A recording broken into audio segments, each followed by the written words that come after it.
ایک ایسا عین ہے جو کبھی بھی کسی طرح تقسیم کو قبول نہیں کرتا ہے، نہ تقسیم حصی کو قبول کرتا ہے، نہ تقسیم وہمی فرضی کو قبول کرتا ہے۔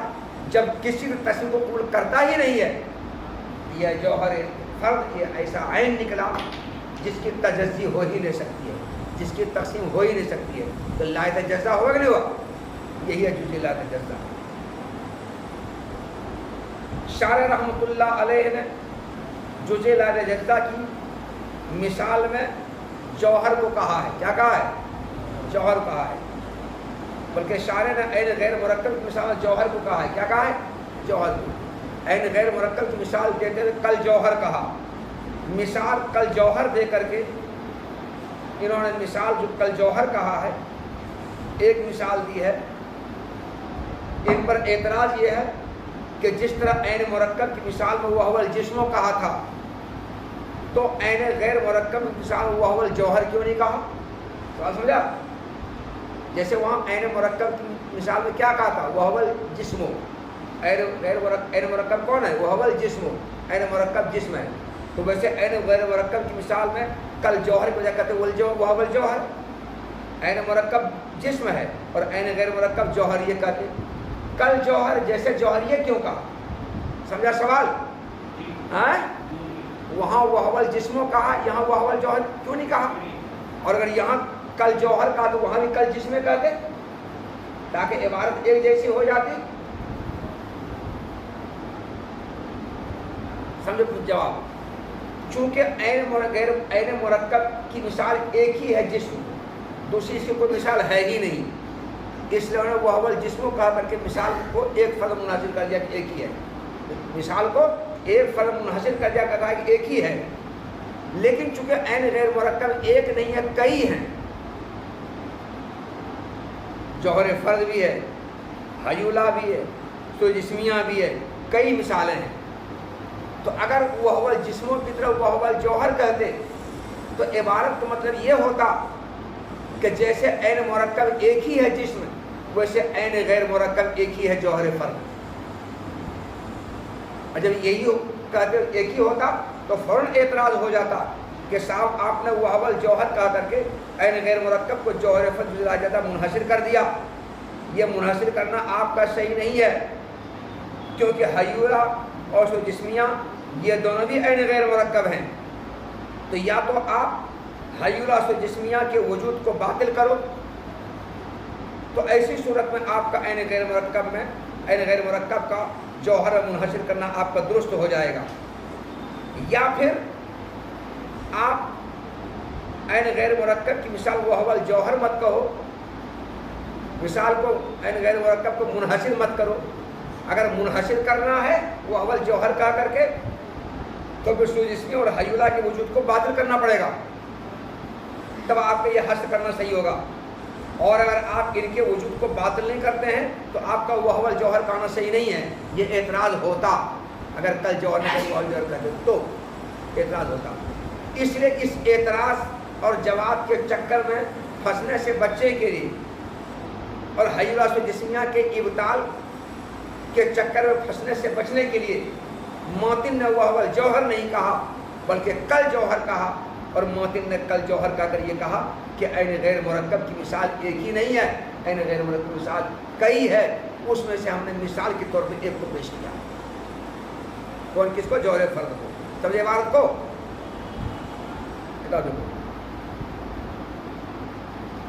یا ممکن قائم بذات عین غیر مرکب ہے، جیسے جوہر فرد ہے۔